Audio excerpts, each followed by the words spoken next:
let's give this a second to see if it is working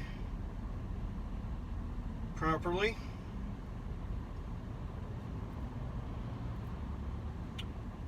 I may not have quite enough bandwidth to do this right now, but we'll give it a shot, see what's going on. Alright, so video is pretty grainy right now, but I think it works fairly well. So let's just make sure that it's ready to roll.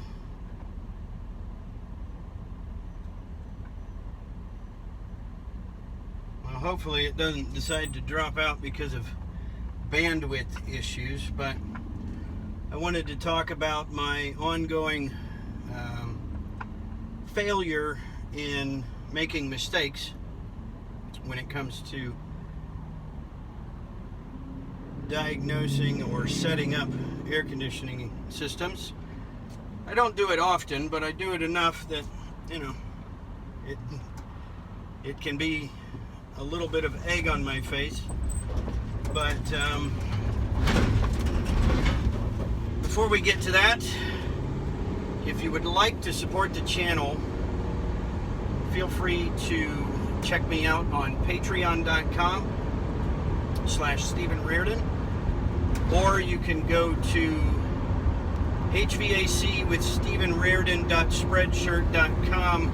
Links are in the description. And we'll get to it. So I stopped by Lowe's the other day and picked up my Bosch hat. They had a contractor day over there, and they had a Bosch display, and they were giving away hats if you dropped a business card in their bucket so that they could send you spam. But yeah, excited to have a new hat. Obviously it's got a little bit of sweat on it already, but let's get to the subject matter at hand. So I picked up a client from my real estate agent. He referred them to me, and I went out there for a heating issue. They said that the system wouldn't work at all. So I get out there, and they've got the high voltage wiring burnt and had shorted out. And we're back. Let me set this back up again. I don't know exactly where I left off, unfortunately.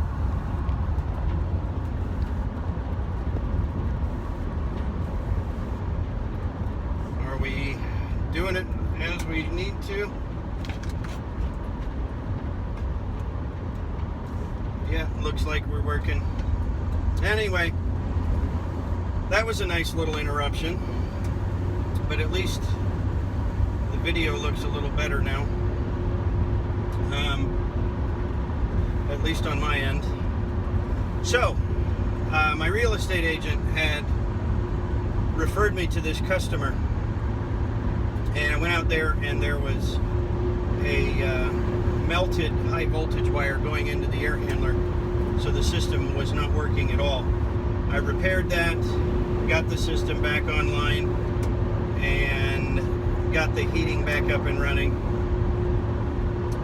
The next few situations, I don't remember exactly when they happened, but she called me up when she started using the cooling, and it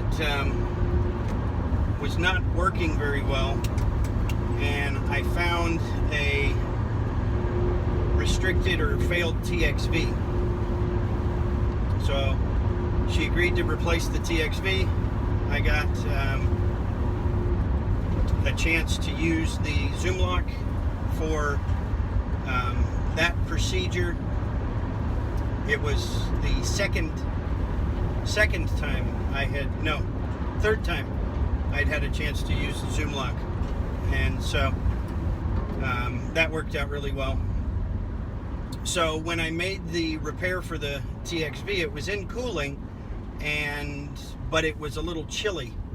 So I honestly can't say as to how I commissioned the system and missed it or didn't notice it or whatever, but I had I had startup numbers, and I'd show them to you now, but I can't do screen shares on mobile remotely, at least that I've found. So replaced the TXV, got the system back online. She called me, said that it wasn't cooling. Back up, take that order indifferent. I'm having a good time doing this live stream.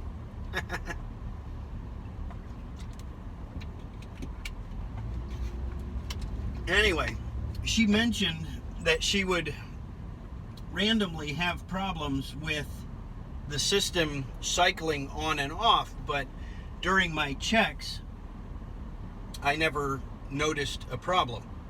So I offered to install the Comfort Guard monitoring system to be able to keep track of what the system was doing on a continued basis remotely. And so I got the Comfort Guard installed.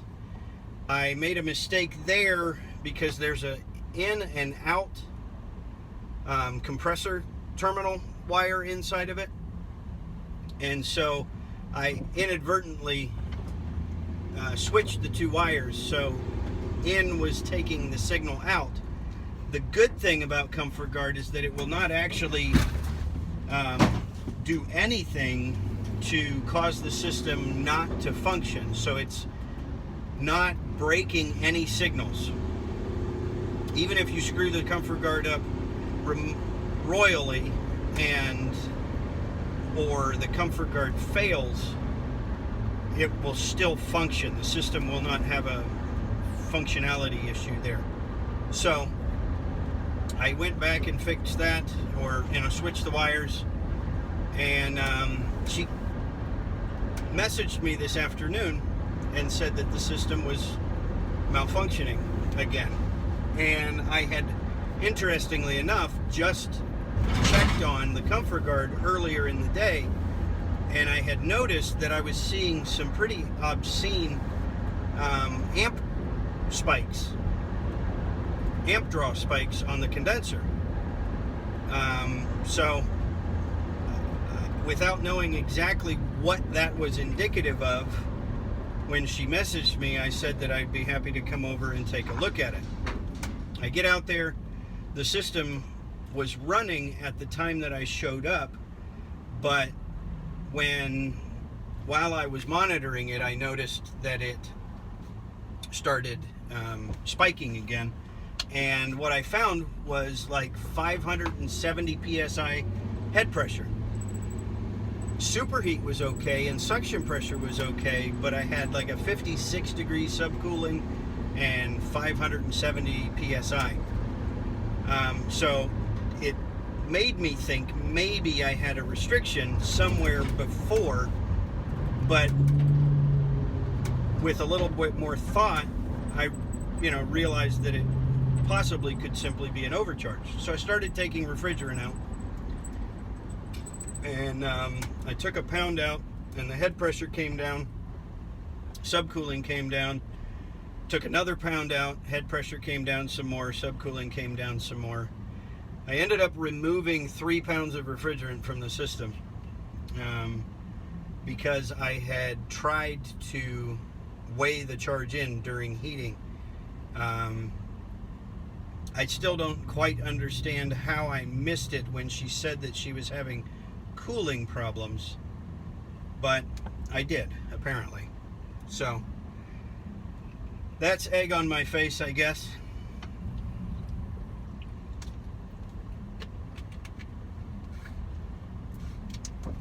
Let's see if we can check the comments here. Not that there's going to be a whole lot other than, hi, how are you? Yeah, hi Brent Ridley. How's it going?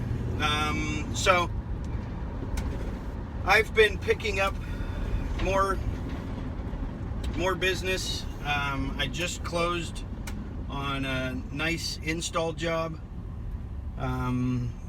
Thursday. I started the tear out Friday. I was working on the reapplication today. I got the condenser set and been working on, getting things situated. I'm waiting on my Bosch evaporator coil to come in. It's supposed to show up Monday, so I'm going back on Wednesday at this point to put the furnace and the evaporator in. I ran the low voltage to the condenser and connected the line set and ran it into the crawl space so that that's ready to go. I haven't taken any video on the job, but I figure that I will probably do a wrap-up and commissioning video as we go. How much refrigerant was in the system? I would have to check my notes from the install to see how much was added at that time. I don't remember off the top of my head, but obviously I had 3 pounds too much. Superheat is running a little low. I had a 6-degree superheat, but there is a known airflow issue that has not been addressed yet. So when I get back, maybe I'll drop comments with the refrigerant charge for response to that as far as what I added. The system is a 3-ton carrier 13 SEER split heat pump. So anyway, that was pretty much all I had to talk about. Hopefully I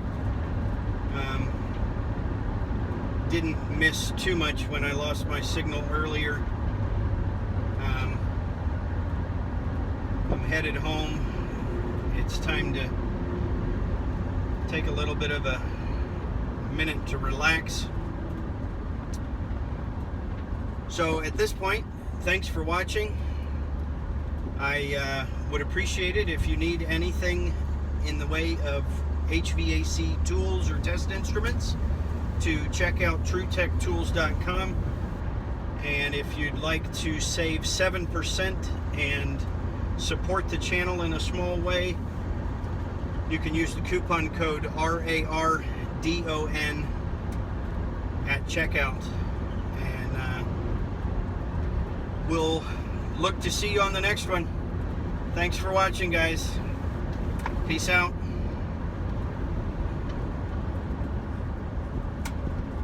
Now to close it out.